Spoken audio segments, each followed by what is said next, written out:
The scent of gunpowder still hung in the air when Vivian Lawson stepped off the stagecoach into the dusty streets of Redemption Creek, Colorado territory. It was 1876, and like many small frontier towns that had sprung up in the wake of silver discoveries, this one teetered between civilization and lawlessness. Her journey west had been born of necessity rather than choice, but as she surveyed the main street with its wooden boardwalks and false-fronted buildings, she squared her shoulders beneath her travel-worn jacket. This would be her new beginning. "Madam, your luggage," the stagecoach driver called, already unloading her two modest trunks that contained everything she'd managed to salvage from her former life in Philadelphia. "Thank you," she replied, fishing in her reticule for the coins she'd carefully budgeted for this purpose.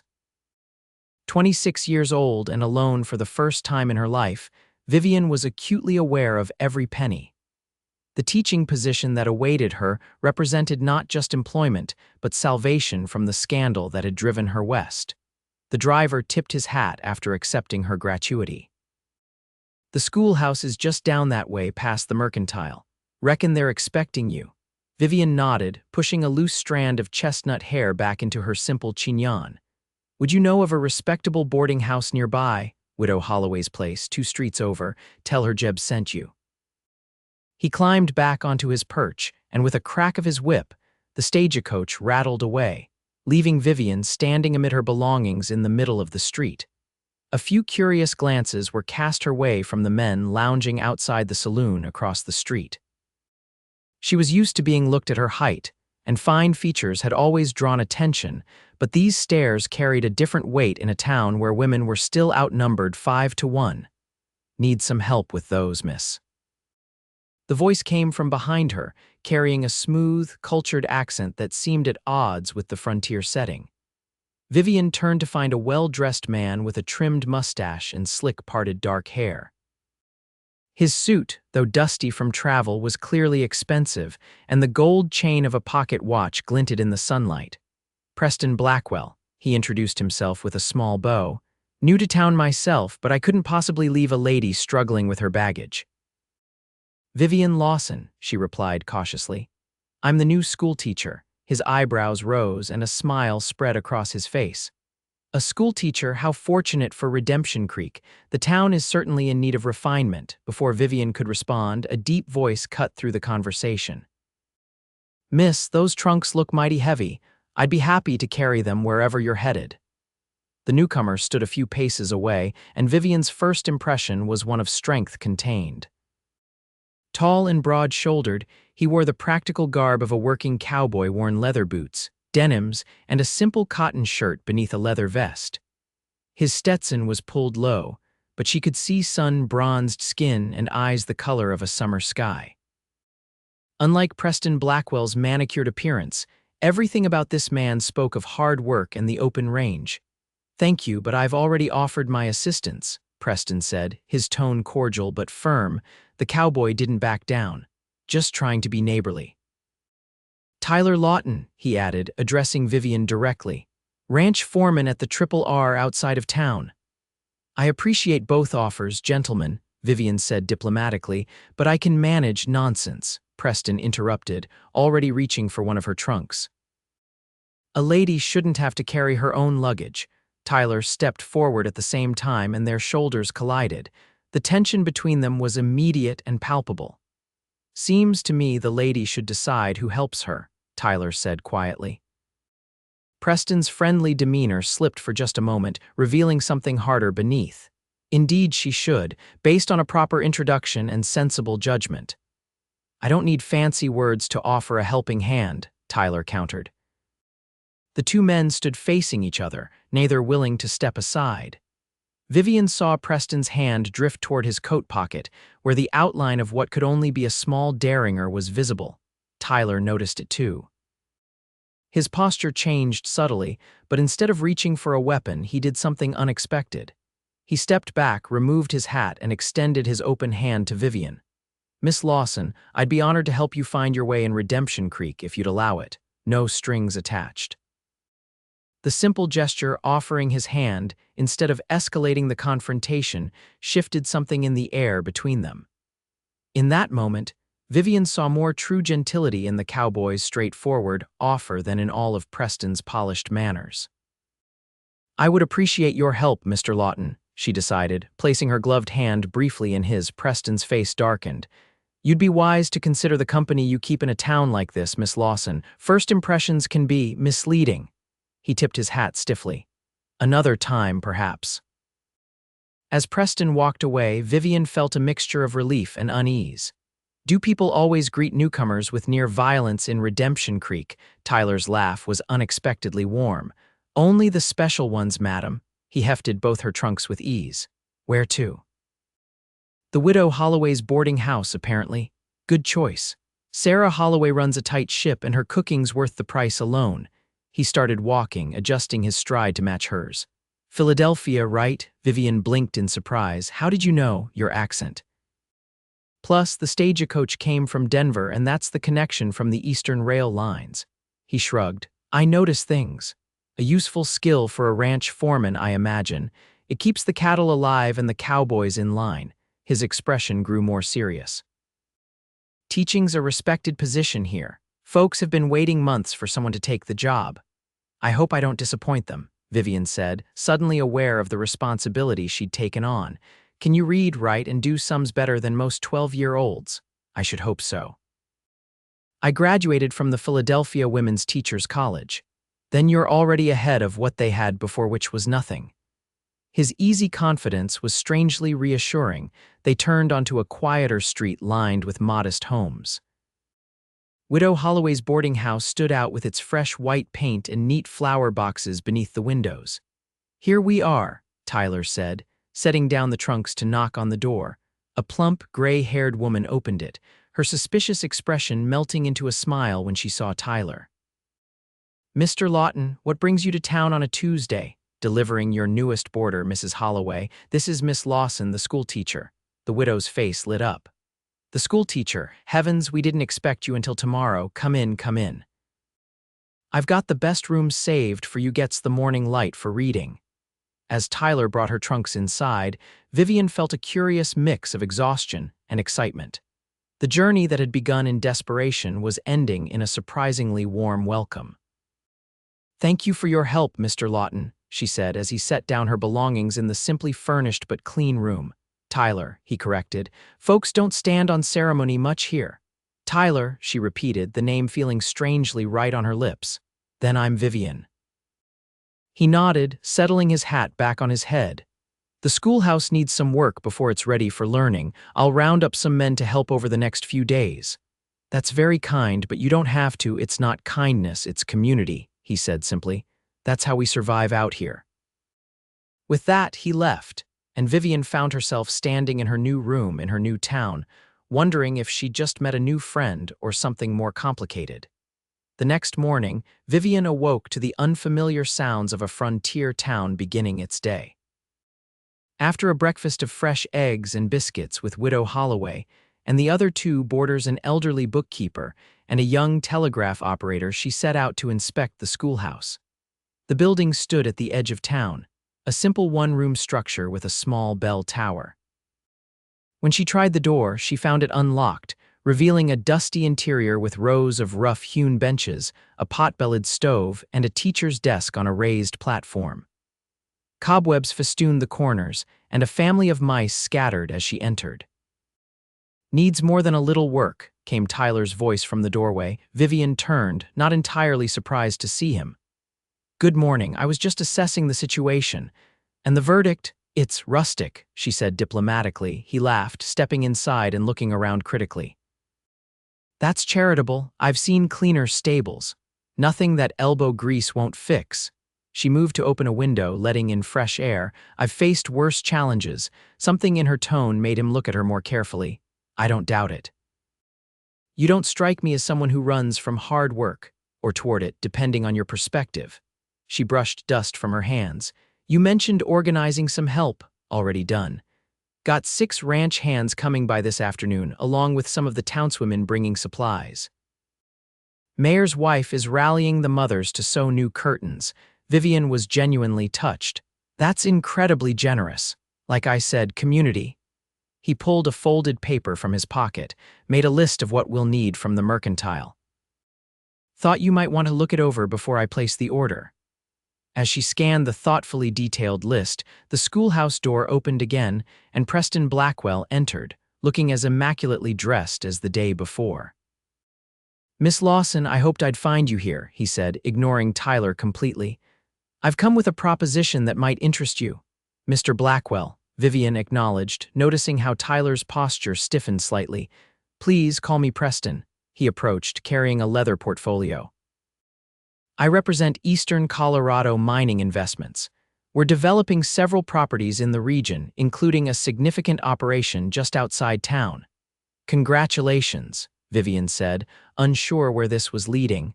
"Our presence means growth for Redemption Creek." "Growth requires education, quality education." He emphasized the word while glancing dismissively around the shabby schoolhouse.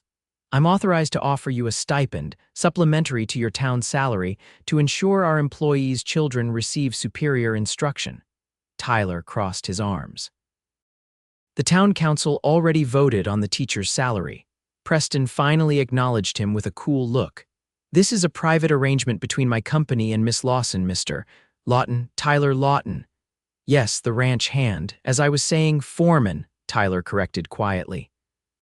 "We're prepared to double whatever pittance the town is paying you," Preston continued, addressing Vivian again. "All we ask is that you prioritize the education of our employees' children and incorporate certain practical subjects we deem valuable." Vivian's expression remained neutral, but her mind was racing. The money would be welcome, her savings wouldn't last forever, but the strings attached gave her pause. "What subjects did you have in mind?" "Basic geology, principles of mining engineering, business mathematics." "Nothing too taxing, just preparation for their likely futures." Preston smiled. "We're building the future of this territory, Miss Lawson. You could be part of that. By teaching children that their only future is working for your mine." Tyler's voice was level but held an edge. Preston sighed. "Not everyone is destined to chase cows across the prairie, Mr. Lawton. Some families aspire to more for their children." The tension from yesterday resurfaced, crackling between the two men. Vivian stepped between them, literally and figuratively. "I appreciate your offer, Mr. Blackwell, but I'll need time to consider it. My first priority is establishing the school for all the children of Redemption Creek." Preston's smile didn't waver. "Of course. Take all the time you need, though I should mention the offer may not remain open indefinitely." He handed her a card. "My office is above the bank. I look forward to your favorable response." After he left, silence hung in the dusty air of the schoolhouse. "You're not really considering his offer, are you?" Tyler finally asked. "I don't have the luxury of dismissing any opportunity outright," Vivian replied carefully. "Teaching doesn't pay generously, as I'm sure you know. What I know is that men like Blackwell don't give something for nothing." Tyler's blue eyes held genuine concern. "The mining company's been buying up land all around here, pushing out smaller operations, changing the character of the town. Change isn't always bad. Depends on who's directing it and why." He hesitated. "Just be careful, Vivian. There's more at stake than money." The sincerity in his voice touched her. For a man she'd just met, Tyler Lawton seemed remarkably invested in her welfare. "I'm always careful," she assured him, not adding that being careful hadn't prevented her life in Philadelphia from crumbling around her. The next few days passed in a blur of activity. True to Tyler's word, help arrived in force that very afternoon. Ranch hands and townspeople worked together, scrubbing floors, repairing benches, replacing broken window glass, and clearing away years of accumulated grime. Vivian worked alongside them, her sleeves rolled up, her hair tied back with a simple kerchief. Tyler was there each day, organizing the work crews, repairing the sagging front steps, and installing a new blackboard he'd somehow procured. Vivian found herself watching him when he wasn't looking the easy way he led without demanding. The respect the other men showed him, the gentle patience he displayed with the children who inevitably came to watch the proceedings. By Saturday, the transformation was complete. The schoolhouse gleamed with fresh whitewash inside and out, new curtains hung at the windows, and rows of benches faced the teacher's desk, which had been sanded and varnished to a warm glow. "It's miraculous," Vivian said, standing in the doorway as the last of the helpers departed. "I never imagined so much could be accomplished so quickly. People here have been waiting a long time for their children to have proper schooling," Tyler replied, sweeping up the last of the sawdust. "Some of these ranching families ride 2 hours each way to get their kids to you. That's a tremendous commitment. Education's one of the few advantages we can give the next generation out here." He leaned on his broom, studying her. "Why teaching? You seem like you could have done many things." The question caught her off guard. Most people assumed teaching was the natural occupation for an unmarried woman of her background. "I believe in possibilities," she said after a moment. "A good education opens doors that might otherwise remain closed, especially for those without advantages of birth or circumstance." "Speaking from experience, perhaps." She met his gaze. "And what about you? How does a man who notices accents and organizes community projects end up as a ranch foreman in the Colorado Territory?" A shadow crossed his face. "War has a way of redirecting a man's path. You fought," he nodded. "Union cavalry. Afterward, going back east didn't feel right. Out here, a man is judged by what he does, not where he came from or what side he fought on." "Is that why you dislike Preston Blackwell so much? Because he represents the East?" Tyler shook his head. "I dislike what he represents, not where he's from. Men who see the West as something to be exploited rather than built. Men who measure everything and everyone by their usefulness." "Including me?" she asked quietly. "Especially you." His directness was startling. "To Blackwell, you're a means to an end, a way to ensure the next generation accepts the world he's creating. And to you, what am I to you, Tyler Lawton?" The question hung between them, more revealing than she'd intended. For a heartbeat, something raw and honest flashed in his eyes. "Someone worth offering a hand to, not making demands of," he finally said. Before she could respond, voices approached from outside. The mayor and several town council members had arrived for a final inspection before Monday's official school opening. The moment between them passed, but Vivian found herself dwelling on it that night as she prepared her first lessons. Monday morning arrived crisp and clear. Vivian stood on the schoolhouse steps in her best dress, hair neatly arranged, heart pounding with anticipation as children began arriving. Some came on foot from town, others on horseback or in wagons from outlying farms and ranches. By the time she rang the bell, 27 students ranging from 6 to 16 years old were seated inside, their faces a mixture of curiosity, excitement, and in some cases, clear skepticism. "Good morning," she began, her voice steady despite her nerves. "I am Miss Lawson, and I am honored to be your teacher." From the back, a gangly teenage boy called out, "How long you planning to stay, madam? Last teacher we almost got left after a week." A titter of laughter ran through the room.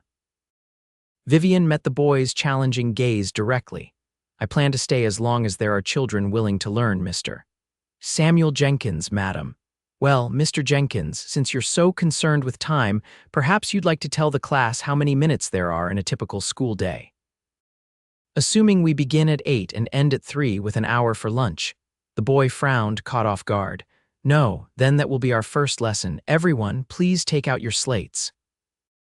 By noon, Vivian had assessed her students' vastly different levels of previous education, established basic rules of conduct, and begun dividing them into appropriate learning groups. When she dismissed them for lunch, she sank into her chair, both exhausted and exhilarated. She was just unpacking her own modest meal when the door opened. Tyler stood there, holding a covered basket. "Thought you might be too busy to eat properly on your first day," he said, setting the basket on her desk. Inside were fresh bread, cheese, apple preserves, and a jar of cool tea. "That's incredibly thoughtful," she said, genuinely touched. "Won't you join me?" He hesitated, then pulled up a student's bench. "How's it going?" "Better than I expected. They're eager, if uneven in their preparation. Noticed some of the older boys testing you," she smiled. "Nothing I haven't handled before." "I don't doubt it." He broke off a piece of bread. "Samuel Jenkins has been running wild since his father died in a mining accident last year. His mother's struggling to keep their small claim going. The mining company hasn't bought them out." Not for lack of trying. The Jenkins claim isn't producing much, but it's strategically located. Tyler's expression darkened. Blackwell's been pressuring them, cutting off their water access, making it hard to get supplies. That's terrible. Is it legal? Out here, the law often comes down to who has the most money or the most guns. The Jenkins family has neither. Vivian thought of Samuel's defensive posture and challenging questions. No wonder he's suspicious of newcomers. He sees me as potentially allied with the forces threatening his family. You're perceptive. I'm a teacher. Understanding what's behind a child's behavior is half the job. She took a sip of tea. Thank you for telling me. It helps to know the context. They finished eating in comfortable silence. As Tyler rose to leave, he paused. There's a town social this Saturday. Welcome for the new teacher. Officially, unofficially, it's an excuse for folks to gather, eat too much, and maybe dance a little. Is that an invitation, Mr. Lawton? His smile transformed his face, erasing the worry lines. I reckon it is, Miss Lawson. Then I accept. After he left, Vivian found herself smiling as she prepared for the afternoon lessons. The day suddenly seemed even brighter. The rest of the week established a pattern. Each day, Tyler would appear at lunchtime with some small offering fresh berries, a piece of pie from the hotel restaurant, once even a book of poetry he'd found in the ranch owner's library. Their conversations ranged widely, from the challenges of her students to his experiences during the war, from her love of Dickens to his surprisingly extensive knowledge of native plants. She learned he'd been educated at a good school in Illinois before the war changed everything. He discovered her passion for women's suffrage and her dream of someday starting a school for girls who wished to pursue higher education. With each conversation, the connection between them deepened, built on mutual respect and growing affection. Preston Blackwell, meanwhile, made his presence known in other ways. Twice he sent elaborate gift baskets to her boarding house, imported chocolates, fine stationery, even a silver pen set. His notes reminded her that his offer remained open and suggested meetings to discuss the future of education in Redemption Creek. Vivian neither accepted nor rejected his persistence, aware that navigating the town's political currents would require diplomacy. Several of her students came from mining families, and she was determined to serve all the children equally, regardless of their parents' occupations or allegiances. Saturday evening arrived, and with it the town social. The event was held in the hotel's dining room, cleared of tables and decorated with paper lanterns and wildflowers. A small band played fiddle tunes in the corner, and long tables of food lined one wall. Vivian wore her best dress, midnight blue with delicate lace at the collar and cuffs. She'd arranged her hair more elaborately than usual, with soft curls framing her face. As she entered, conversations paused and she felt the weight of curious gazes. The town was still taking her measure, and she was doing the same in return. The mayor's wife approached first, introducing her to a dizzying succession of townspeople. Vivian smiled, shook hands, and tried to remember names, all while scanning the room for Tyler. Looking for someone?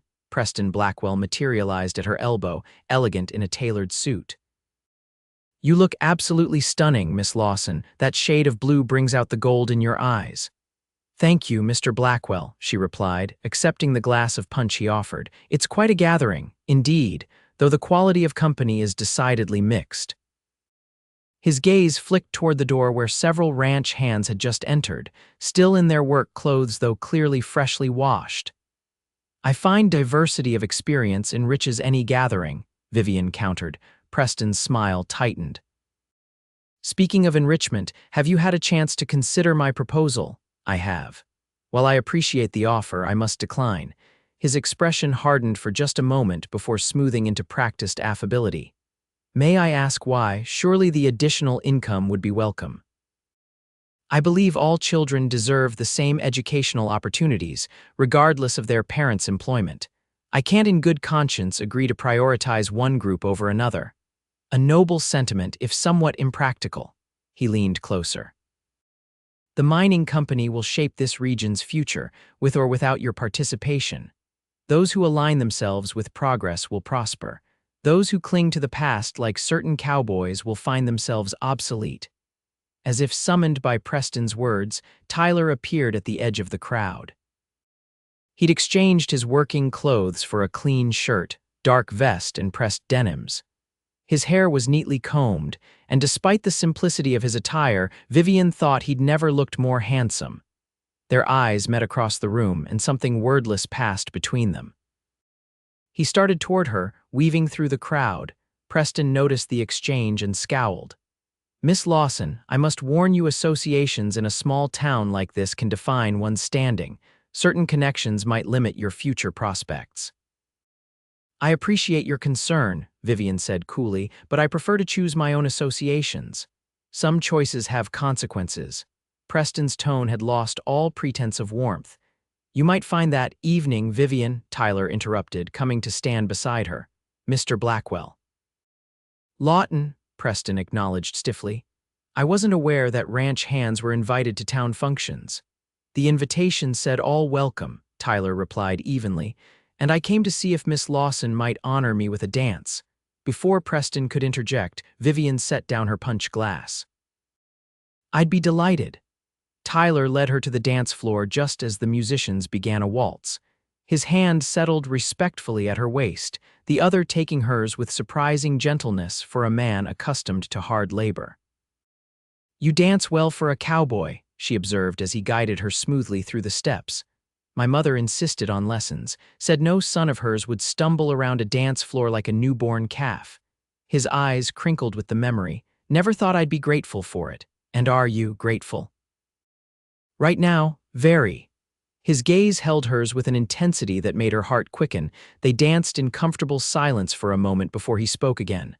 "I heard you turned down Blackwell's offer. News travels fast. Small town." His hand tightened slightly on hers. "He won't take the rejection well. Then he'll have to learn a valuable lesson in disappointment," Vivian replied, surprised by her own boldness. Tyler laughed, the sound warm and rich. "You're not what I expected when they said a schoolteacher was coming from back east." "Is that a compliment?" "The highest." The music drew to a close, but he didn't immediately release her. "Walk outside with me. It's getting warm in here." The night air was cool and sweet as they stepped onto the hotel's small veranda. Stars blanketed the sky in a display impossible to see in eastern cities, and the distant mountains were silhouetted against the moonlight. "It's beautiful," Vivian breathed. "I've never seen stars like this." "One of the reasons I stayed out west," Tyler admitted, leaning against the railing beside her. "Some nights on the range, when everything's quiet and the sky looks like this, it feels like you can see clear to forever." Poetic for a ranch foreman. "Maybe there's more to me than meets the eye." "I never doubted it." She turned to face him. "Why did you really invite me out here, Tyler?" He studied her face in the moonlight. "Because from the moment you stepped off that stagecoach, I haven't been able to think straight. Because you're the bravest, most principled woman I've ever met." Because the veranda door slammed open, interrupting his words. Preston Blackwell stood there, his face flushed with anger or alcohol, possibly both. "How touching," he sneered. "The schoolmarm and the cowboy, like something from a cheap dime novel." Tyler straightened, positioning himself slightly in front of Vivian. "You're drunk, Blackwell. Go sleep it off." "I'm perfectly clear-headed," Preston insisted, though his slight sway suggested otherwise. "Clear-headed enough to see what's happening." "You've poisoned her against me, against progress." "Mr. Blackwell, my decision was my own," Vivian said firmly. "No one influenced me." "Of course they did. Women are easily manipulated by charm and flattery." He took an unsteady step forward. "I offered you opportunity, security, a place in the future. He offers you what? A life of poverty with a saddled tramp." Tyler's hands clenched, but his voice remained controlled. "That's enough. You're embarrassing yourself." "I'm embarrassing myself," Preston laughed bitterly. "Look at you, playing the gentleman. We both know what you are, a nobody who couldn't hack it back east, hiding out in the wilderness because civilization has no place for failed men like you."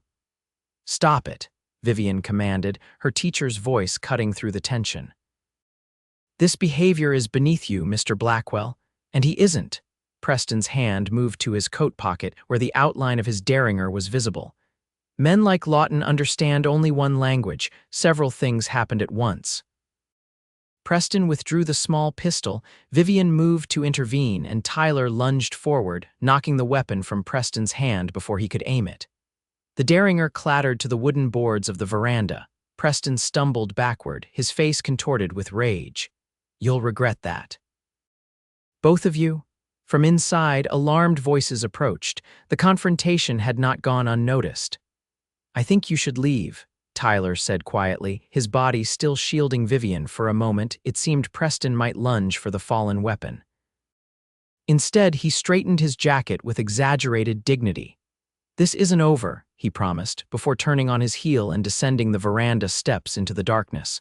The door opened again, and several townspeople spilled out, including the mayor and sheriff. "Everything all right out here?" The sheriff asked, taking in the scene with experienced eyes. Tyler bent to retrieve the derringer. "Just a misunderstanding. Mr. Blackwell dropped this on his way out." The sheriff accepted the weapon with a frown. "Mighty small gun for a man making mighty big threats around town lately." "Is everyone okay?" the mayor's wife asked, looking particularly at Vivian. "We're fine," she assured them, though her heart was still racing. "Mr. Blackwell had too much to drink, that's all." After a few more questions and concerned looks, the others returned inside, leaving Tyler and Vivian alone again. "Are you really all right?" he asked softly. The genuine concern in his voice nearly undid her composure. "Yes. Though I'm beginning to understand what you meant about the law coming down to money or guns. Blackwell's dangerous when crossed. The mining company gives him power, and men like that don't handle rejection well." Tyler ran a hand through his hair. "Maybe I should take you back to your boarding house." "No," Vivian said firmly. "I won't be chased away from a community celebration in my honor. That would send exactly the wrong message." A slow smile spread across Tyler's face. "You really are something, Vivian Lawson." "As are you, Tyler Lawton." She took his arm. "Now, I believe you owe me another dance." They returned to find the party continuing, though whispers followed them across the room. Vivian held her head high, aware that her response to the incident would set the tone for her relationship with the town. She danced not only with Tyler but with the mayor, several farmers, and even young Samuel Jenkins, who attended with his mother. By the time Tyler walked her back to the boarding house, it was well past midnight, and a comfortable exhaustion had replaced the evening's tension. "Thank you for defending me," she said as they stood on the porch. "You didn't need much defending. You handled Blackwell better than most men I know. Still, it meant something that you offered your hand instead of escalating the violence." She looked up at him in the soft glow of the porch lamp. "It's what drew me to you that first day, you know. When you had every reason to fight, you chose a different path." Tyler reached out slowly, brushing a loose strand of hair from her face. "Some things are worth fighting for, others are worth more than fighting. And which am I?" she whispered. His answer was to lower his head and kiss her, gentle and questioning at first, then with growing certainty as she responded. His arms encircled her waist, drawing her closer, and Vivian felt a sense of rightness that transcended the newness of their connection. When they finally parted, Tyler rested his forehead against hers. "I've wanted to do that since I first saw you standing in the dust from that stagecoach." "I'm glad you waited until now," she replied, her hands still resting on his chest. "It made it worth the anticipation." In the days that followed, Redemption Creek buzzed with talk of two events: the confrontation at the social and the blossoming romance between the new schoolteacher and the Triple R foreman. Vivian faced both topics with quiet dignity, neither confirming nor denying the latter while firmly downplaying the former. Preston Blackwell made himself scarce around town, though rumors circulated that he was meeting with mining company executives in Denver. Tyler, concerned about potential repercussions, began riding into town more frequently, often arriving just as school dismissed to walk Vivian back to her boarding house. 3 weeks after the social, as October painted the aspens gold against the mountains, Vivian was tidying the schoolhouse after dismissal when Samuel Jenkins returned, his expression troubled. "Miss Lawson, can I talk to you about something?" "Of course, Samuel." She set aside her broom. "What's on your mind?" The boy shifted uncomfortably. It's about Mr. Blackwell and the mining company. They've filed a claim saying our water rights aren't legal. Sheriff came by yesterday with papers. Vivian's heart sank. I'm so sorry. What will your mother do? Don't know. Without water, we can't work the claim, can't grow food neither. His young face hardened with adult worry. Ma's talking about selling out to them, says we don't have a choice now. Have you spoken with a lawyer? Samuel laughed bitterly. Only lawyer in 3 counties is on the mining company's payroll. Vivian thought quickly. What about Mr. Lawton? Could he advise you? Ma's too proud to ask for help. The boy scuffed his boot against the floor. I just thought, you being educated and all, maybe you'd know something. I'll look into it, Samuel. I promise. After he left, Vivian sat at her desk, thinking. The situation was clearly Blackwell's retaliation not against her directly, but against those he perceived as aligned with Tyler and the ranching interests. The Jenkins family was merely a convenient target. That evening, when Tyler came to walk her home, she told him about Samuel's visit. It's worse than that, Tyler said grimly. 3 other small claim holders got similar notices. The mining companies trying to consolidate control of the whole Creek Valley. Can anything be done? Not legally, not without money for lawyers and courts. His expression was troubled. This is Blackwell's way of showing power, making examples.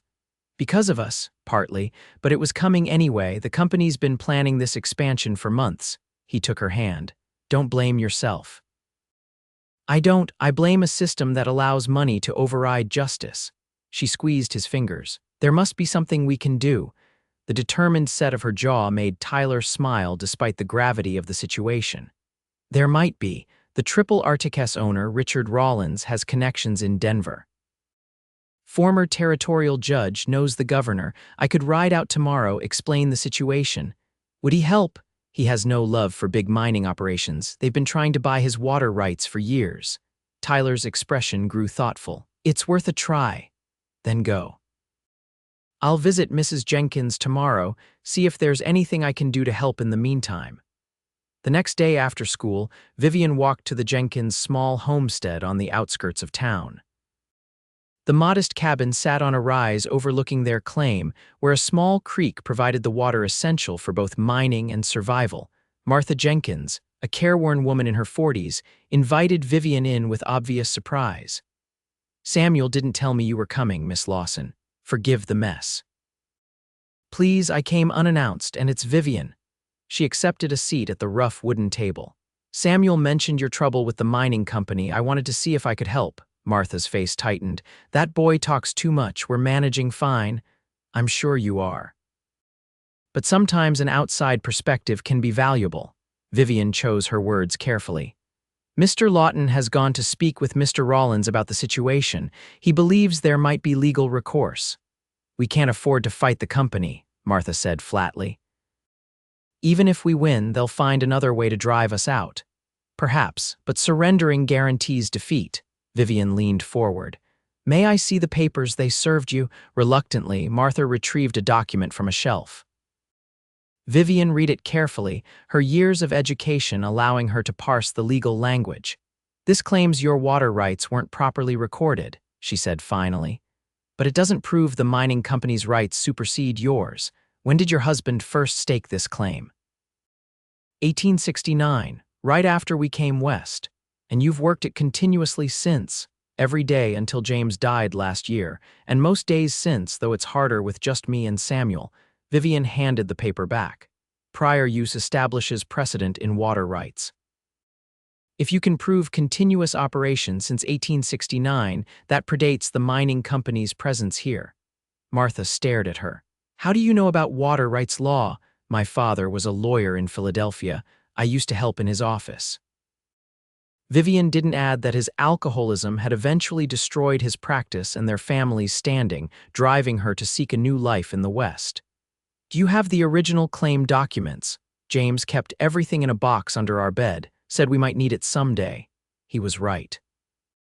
While they waited for Tyler's return, Vivian helped Martha organize their documentation and wrote letters to 2 lawyers in Denver whose names she remembered from her father's correspondence. She also began teaching Samuel and his mother more advanced mathematics that would help them calculate the value of their claim more accurately. 3 days later, Tyler returned with unexpected company. Richard Rawlins himself, along with a silver-haired gentleman introduced as Judge William Holcomb, retired from the territorial court but still influential in legal circles. "Miss Lawson," Rawlins greeted her outside the schoolhouse. "Tyler speaks very highly of you, says you've got more grit than most men he knows." "He exaggerates," Vivian replied, though pleased by the compliment. "Not according to what I've heard around town," the rancher said with a shrewd smile. "Now, about this water rights business, Judge Holcomb here thinks we might have grounds for a petition to the governor." The judge nodded. "Multiple small claims being challenged simultaneously suggests a pattern of harassment, not legitimate legal concerns. The governor takes a dim view of such tactics, especially when they threaten to destabilize established communities." Hope bloomed in Vivian's chest. "The Jenkins family has documentation of continuous operation since 1869. Excellent. We'll need to gather similar evidence from the other affected families." The judge straightened his spectacles. "With your permission, Miss Lawson, I'd like to use the schoolhouse for a meeting this evening, neutral ground, so to speak." "Of course." That evening, the schoolhouse filled with anxious claim holders, ranchers concerned about their own water access, and townspeople divided in their loyalties. Judge Holcomb presented a clear explanation of water rights law and outlined a strategy for challenging the mining company's actions. Just as the meeting reached its conclusion, the door swung open. Preston Blackwell entered, flanked by two men Vivian didn't recognize, likely company representatives from Denver. "What's this?" "A conspiracy against legitimate business interests." Preston's voice carried across the room, but Vivian noticed his usual confidence seemed strained. Judge Holcomb rose slowly. "Mr. Blackwell, I presume? I'm William Holcomb, formerly of the Territorial Supreme Court. We're discussing the legal implications of certain documents recently served to community members." Blackwell faltered slightly at the judge's introduction. "These are private matters between the Colorado Mining Consortium and individual claim holders. When multiple private matters form a pattern affecting community welfare, they become public concern," the judge countered. "The governor might find such coordinated actions worthy of investigation." One of the men with Blackwell whispered urgently in his ear. His expression darkened, but he nodded reluctantly. "Perhaps there's been a misunderstanding," he said, his tone modulating to something more conciliatory. "The company has no desire for protracted legal disputes. We merely seek orderly development of resources." "Then you'll withdraw these spurious challenges to established water rights," Rawlins interjected, "and compensate those whose operations have been disrupted." What followed was a tense negotiation that extended late into the night. By the end, a compromise had been reached. The mining company would withdraw its challenges, establish clear boundaries for future operations, and create a community fund to support both the school and other town improvements. As the meeting broke up, Preston approached Vivian, his manner stiffly formal. "It seems I underestimated you, Miss Lawson. Many people do, Mr. Blackwell." She met his gaze steadily. "I hope we can move forward constructively. This town needs cooperation, not division." "Indeed." His gaze flicked to Tyler, who stood nearby. "You've made your choice clear. I respect that, even if I don't agree with it." He offered his hand. "No hard feelings." After a moment's hesitation, Vivian shook it. "None." As Preston departed with his associates, Tyler came to stand beside her. "That was diplomatic of you. Pragmatic. We'll all still have to live in this community together." She leaned against him, suddenly exhausted. "Though I suspect he'll be spending more time in Denver from now on." Tyler's arm slipped around her waist. "Judge Holcomb was impressed with you. Said you have a better legal mind than most attorneys he knows." "Another exaggeration?" "I don't think so." He turned her to face him, his expression serious. "You belong here, Vivian, not just in the schoolhouse, but in this town, in this life." He hesitated. "With me, if you'll have me." The directness of his words took her breath away. "Are you proposing, Tyler Lawton?" "Not very well, apparently." He smiled ruefully. "I had a speech planned, something about stars and forever and building a life together." "I like the sound of that." She reached up to touch his face. "And yes, I'll have you." His kiss was tender yet passionate, a promise of the life they would build together. When they finally parted, he rested his forehead against hers. "I'm not a wealthy man. The ranch is Rollins, though he's hinted at making me a partner someday. But I can offer you a good life, a home of your own." "I don't need wealth," Vivian said softly. "I need a man who offers his hand instead of threats, who builds instead of destroys. I need you." 6 months later, on a perfect spring day, Tyler and Vivian were married in the schoolhouse where they had first begun to know each other. The entire town turned out for the celebration, even Preston Blackwell, who had indeed relocated to Denver but maintained investments in Redemption Creek. Vivian continued teaching, expanding the school's curriculum and eventually opening evening classes for adults. Tyler became a partner in the R, introducing modern ranching methods that increased productivity while preserving the land. Together, they built a home halfway between town and the ranch, where they raised 3 children who grew up knowing both books and horses, ideas and open skies. Years later, when Vivian looked back on that fateful day she'd stepped off the stagecoach, she marveled at how close she'd come to a different life. Had Tyler not offered his hand that day, had he chosen conflict over connection, everything might have unfolded differently. In the end, it was that simple gesture, a hand extended in help rather than a weapon drawn in anger, that had changed not only her destiny but the future of Redemption Creek itself. And for that, she would be forever grateful.